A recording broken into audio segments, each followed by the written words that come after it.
여러분, 지금 기술 패권 전쟁의 한복판에서 정말 믿을 수 없는 일이 벌어지고 있습니다. 2026년 바로 지금 중국이 로봇 산업의 미래를 건 사실상의 항복 선언을 한 것으로 보입니다. 아니, 세계 최강의 기술 대국이 왜 자신들의 미래 먹거리를 통째로 내어주는 듯한 이런 선택을 했을까요? 오늘 우리는 이 거대한 사건 뒤에 숨겨진 진짜 설계도를 완벽하게 파헤쳐 볼 겁니다. 이건 단순히 한 기업의 이야기가 아닙니다. 바로 기계가 노동하고 그 부를 우리 인간이 배당받는 새로운 시대의 서막입니다. 본격적인 분석에 앞서 멤버십 가입 그리고 구독과 좋아요로 함께 해주시는 모든 분들께 진심으로 감사드립니다. 여러분의 클릭 한 번이 저희가 더 깊이 있는 분석을 만드는 가장 큰 힘이 됩니다. 자, 그럼 바로 본론으로 들어가겠습니다.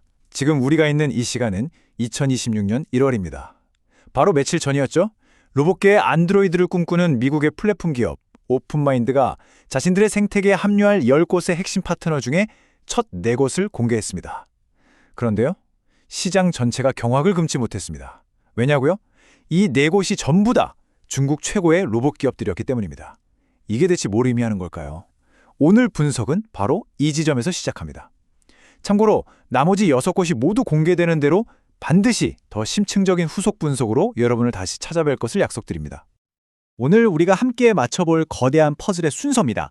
첫째, 중국은 왜 이런 충격적인 선택을 했는가? 그 진짜 이유를 파헤쳐볼 거고요.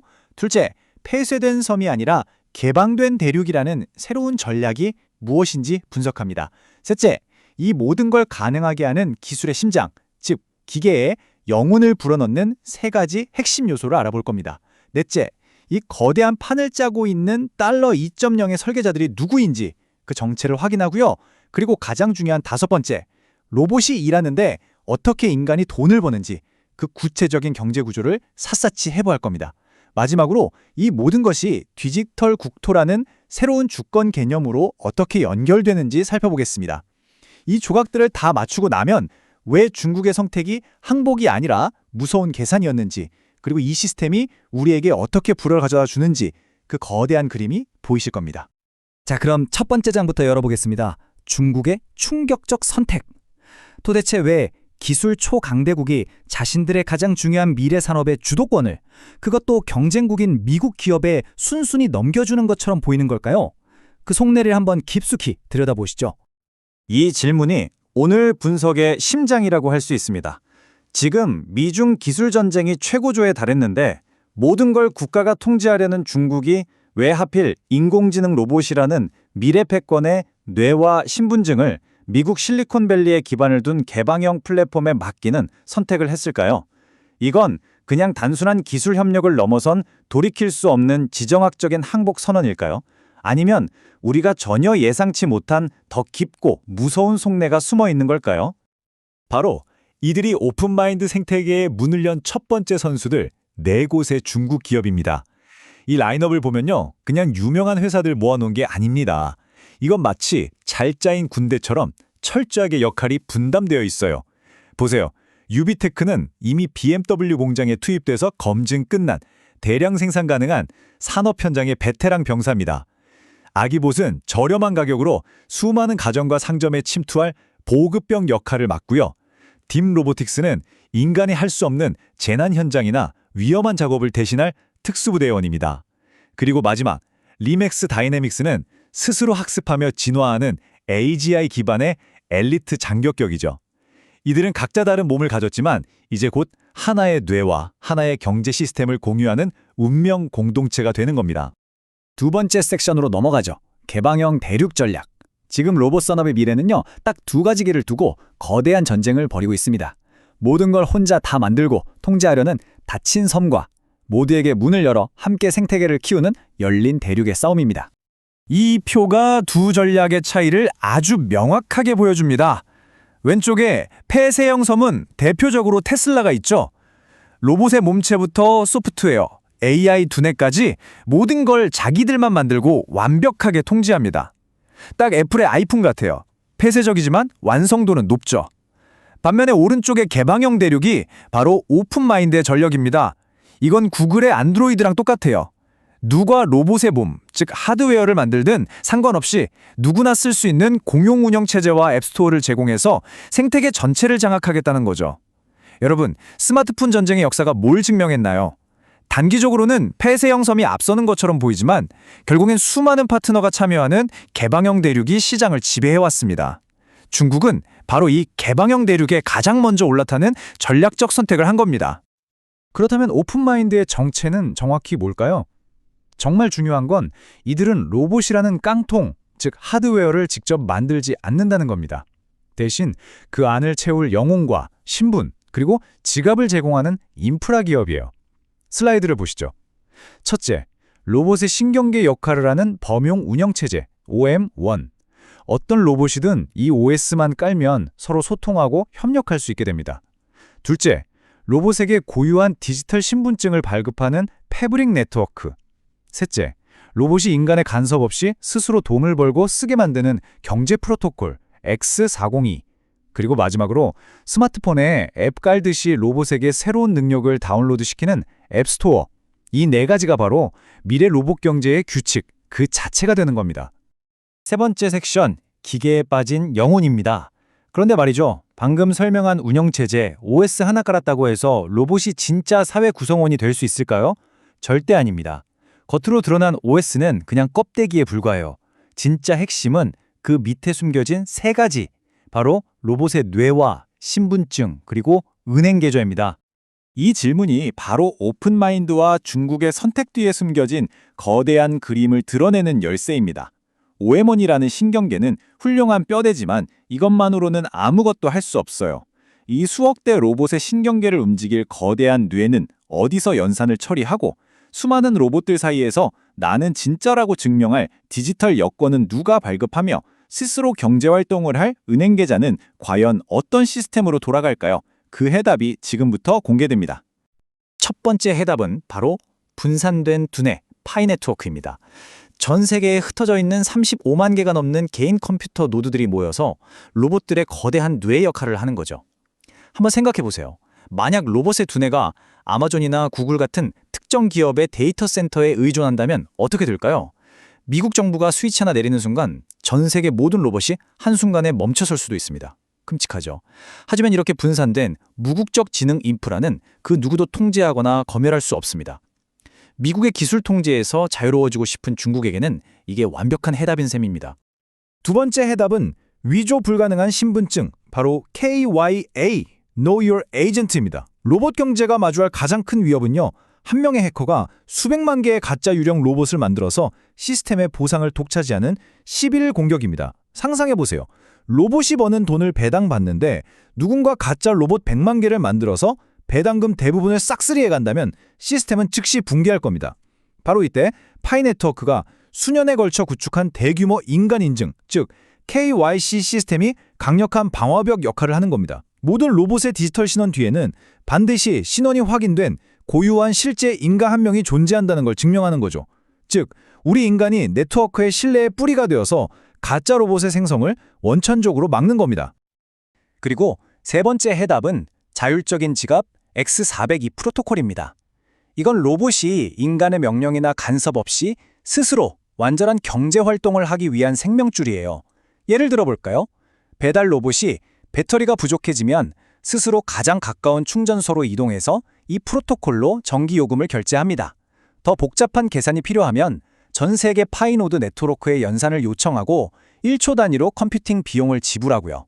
로봇이 다른 로봇을 고용하고 데이터를 사고 파는 진정한 기계 경제가 이 프로토콜 위에서 자율적으로 펼쳐지는 겁니다. 사람한테 돈 보내주세요 할 필요가 없는 거예요. 스스로 벌고 스스로 쓰는 거죠. 그리고 이 모든 놀라운 시스템의 엔진이 바로 최근에 이루어진 파이 네트워크의 프로토콜 V23 업그레이드입니다. 이게 왜 중요하냐면요. 그냥 돈만 주고받는 단순한 송금을 넘어서 아주 복잡한 계약을 블록체인에 직접 기록하고 자동으로 실행할 수 있게 됐다는 뜻이거든요. 예를 들어 로봇이 특정 임무를 99% 정확도로 완수했을 때만 비용을 지불한다 같은 조건부 계약, 그리고 로봇의 신원을 블록체인 위에서 직접 확인하는 것까지 기술적으로 완벽하게 구현됐다는 겁니다. 미래는 이미 기술적으로 준비가 끝난 셈이죠. 자, 이제 네 번째 섹션으로 넘어가겠습니다. 달러 2.0의 설계자들. 지금까지는 주로 기술적인 퍼즐 조각들을 맞춰봤는데요. 이제부터는 이 거대한 판에 움직이는 진짜 거물들의 이야기를 해보겠습니다. 이 판의 배후에는 실리콘밸리의 기술 기업을 넘어선 거대한 금융 권력이 존재합니다. 이들은 단순히 새로운 기술을 만드는 게 아니라 새로운 세계 경제 질서 그 자체를 설계하고 있습니다. 이 표가 모든 걸 말해줍니다. 지난 50년간 달러의 패권은 석유 거래는 무조건 달러로만 해야 한다는 팩트로 달러 시스템에 기반했죠. 하지만 미래는 다릅니다. 미래의 달러 패권은 석유가 아닌 컴퓨팅 파워와 로봇의 노동력에 기반한 컴퓨트 달러가 될 겁니다. 결제망은 더 이상 국가 간 은행 중심의 스위프트가 아니라 국경 없이 움직이는 블록체인 기반의 엑스포 강의 프로토콜과 USDC 같은 스테이블 코인이 대체할 거고요. 그리고 가장 중요한 변화, 이 시스템의 지배 세력이 더 이상 특정 국가의 정부가 아니라 블랙록이나 세계경제 포럼 같은 초국가적 글로벌 자본이라는 점입니다. 바로 이들이 디지털 달러의 발행과 유통을 주도하면서 새로운 경제 레일의 규칙을 만들고 있기 때문이죠. 바로 이 판의 설계자, 블랙록의 CEO 레리 핑크가 직접 한 말입니다. 다음 세대의 시장은 모든 증권을 토큰화하는 것이 될 거라고요. 이게 그냥 새로운 투자 상품이 나온다, 이런 차원의 얘기가 아닙니다.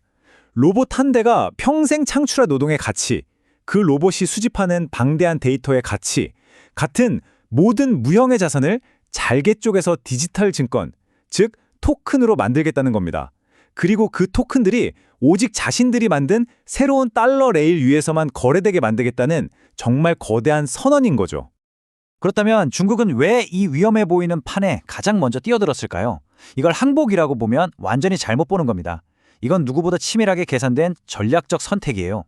첫째, 독자 도선을 고접하다가 다가올 로봇 시대의 글로벌 표준에서 완전히 배제돼서 갈라파고스 섬처럼 고립될 걸 두려워했습니다. 둘째, 미국의 달러 패권과 스위프트망을 이용한 직접적인 금융 제재를 피할 수 있는 탈중앙화 결제망이 절실히 필요했고요. 셋째, 자신들이 압도적인 경쟁력을 가진 하드웨어, 즉 로봇의 몸체 공급을 독점해서 결국 생태계의 실질적인 데이터 주도권을 쥐겠다는 계산입니다. 마지막으로 내수 시장은 자신들의 디지털 위안화로 철저히 통제하고 수출용 로봇에만 USDC라는 옷을 입히는 듀얼 스택 전략으로 실리를 챙기겠다는 속셈인 거죠. 자, 드디어 오늘 분석의 하이라이트입니다. 로봇이 일하고 인간이 번다. 이 꿈 같은 이야기가 과연 어떤 경제 엔진을 통해서 현실이 되는 건지 그 가치 포착 모델을 지금부터 정확하게 해보겠습니다. 이 그림 안에 모든 답이 있습니다. 아주 간단하지만 강력한 선순환 구조예요. 자, 1단계 유비테크 같은 로봇 회사들이 오픈마인드 플랫폼의 OS를 쓰고 앱스토어에서 기지를 다운받는 대가로 수수료를 냅니다. 2단계가 핵심인데요. 플랫폼은 이 돈을 독차지하지 않고 네트워크에 기여한 사람들을 위한 보상으로 전환합니다. 3단계, 이 보상이 바로 여러분처럼 집에 있는 컴퓨터로 노드를 운영하거나 데이터를 검증하며 생태계에 기여한 실제 인간들에게 직접 분배됩니다. 로봇이 번 돈이 특정 기업의 금고가 아니라 네트워크를 유지하는 개인들의 지갑으로 직접 들어오는 거죠. 마지막 4단계, 이렇게 보상받은 인간들은 더 열심히 네트워크를 운영하며 로봇이 더 똑똑하고 효율적으로 일할 수 있는 인프라를 제공하게 됩니다. 로봇이 창출한 부가 빅테크 기업에 독점되지 않고 시스템을 떠받치는 개인들에게 강물처럼 흘러들어오는 완벽한 구조입니다. 드디어 마지막 6번째 퍼즐 조각입니다. 디지털 국토. 이 분산된 인프라가 단순히 돈을 버는 걸 넘어서 어떻게 지정학적으로 한 국가의 주권을 지키는 새로운 영토가 되는지 그 심오한 의미를 한번 살펴보겠습니다. 이 내용이 어쩌면 미래 국가 안보의 핵심이 될지도 모릅니다. 만약 로봇의 뇌 역할을 하는 컴퓨팅 노드가 미국이나 중국의 거대한 데이터 센터가 아니라 바로 우리나라 영토 안에 있다면 어떻게 될까요? 3가지 엄청난 문제가 한 번에 해결됩니다. 첫째, 의료 로봇이 수집하는 우리 국민의 민감한 정보가 국경 밖으로 한 발짝도 나가지 않으니 완벽한 데이터 주권을 지킬 수 있습니다. 둘째, 만약 로봇이 사고를 치면 그 뇌 역할을 한 노드가 위치한 우리나라 법의 사법 관할권 아래 놓이게 됩니다. 복잡한 국제 분쟁을 피할 수 있죠. 셋째, 만약 국제적인 제재로 글로벌 네트워크에서 차단되는 최악의 상황이 와도 국내에 있는 노드들만으로 최소한의 로봇 경제는 멈추지 않고 돌아갈 수 있는 경제적 복원력을 갖게 됩니다. 즉, 컴퓨터 안의 노드는 더 이상 가상의 존재가 아니라 한 나라의 주권을 지키는 새로운 디지털 영토가 되는 겁니다. 이 위대한 시스템의 엔진은 2020년 바로 지금 이미 시동이 걸렸습니다. 로봇이 인간의 노동을 대체하는 것이 아니라 인간을 위해 노동하고 그 부를 나누어주는 시대가 마침내 문을 열고 있습니다. 이제 선택은 우리의 몫입니다. 이 거대한 변화의 흐름에 그저 몸을 싣고 따라가는 평범한 승객으로 남으시겠습니까? 아니면 이 시스템의 기반이 되어 새로운 부를 창출하는 인프라 그 자체가 되시겠습니까? 이 질문을 남기며 오늘 분석을 마칩니다.